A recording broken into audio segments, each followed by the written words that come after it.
What's up, guys? Rodney here with KetogenicLifeEssentials.com, and today I'm going to share with you 3 tools that you can incorporate into your keto journey to help keep you accountable and help you stay on track. I'm out in the Jeep shooting this. The lighting is terrible in my house, and my French bulldogs are going crazy, so I'm going to try to knock this out as quickly as I can. I am actually sweating pretty profusely. That all being said, let's get into this thing. The first thing I do want to touch on is picking up a food scale. I use this religiously. So if you're just starting, you have your food list, you've went out, you've bought all the stuff that you need to make your ketogenic meals, and you're gonna start following the directions and doing your meal prep.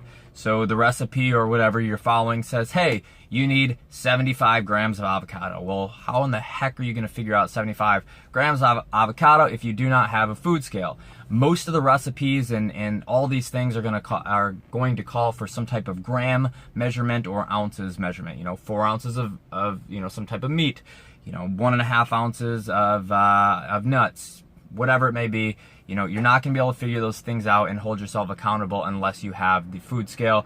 Cool thing is, they're like 10, 12 bucks on Amazon.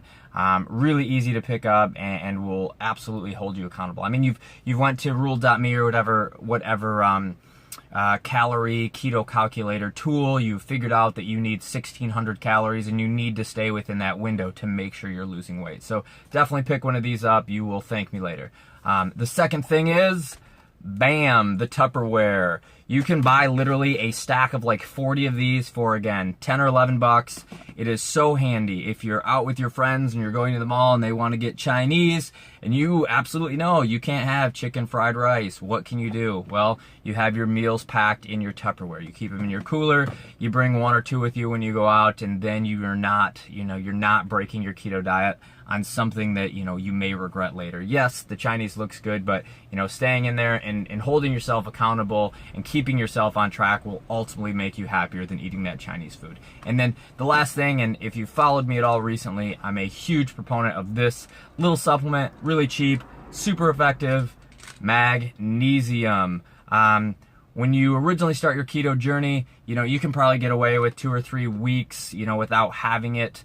But you definitely want to incorporate it in. Again, they're like, 8, 10, 12 bucks, and I'll post links to the ones that I use below. They're super cheap. They have high efficacy, and it's just a good quality supplement. You want to avoid cramping. You want to avoid constipation. You need to work this into your diet. And actually, weird fact, and I've said it before, if you read any of my articles, like 80% of the world is deficient in magnesium. If you have headaches, like I said, cramping, constipation, any of those things on your ketogenic diet, you should actually try checking this out before, you get all wild and start changing things up, because chances are it's a really, really simple fix. So that being said, food scale, Tupperware, magnesium, really cheap, like 30 bucks in total. Hold yourself accountable, make sure you're doing the right things, and you will be fine on your ketogenic journey. So I hope you guys have a great week. I hope you found value in this. I hope you pick these things up, because it will help. It will help. Trust me, I promise. These are good things to incorporate into your routine. So keep killing on your workouts. I will be back with you guys later. Have a great week. Rodney, Ketogenic Life Essentials. Check you guys soon. Hey, I'm back again. I did such a poor job explaining magnesium that I just really wanted to give it one more shot. I was going to produce the video and I looked at it and it just didn't sound good. So anyway, back on magnesium. If you're training, if you're working out, that's going to be one of the first things you generally burn through. So it's really important that you replenish that. Through the keto diet alone, you don't get a ton of it with some of the normal foods you eat. Yes, we're eating a lot of greens. Yes, we're getting it from there, but you need to supplement with it, as most of us, like I said, are very short on the magnesium supplement. So make sure you're getting that in. We do get it from kale.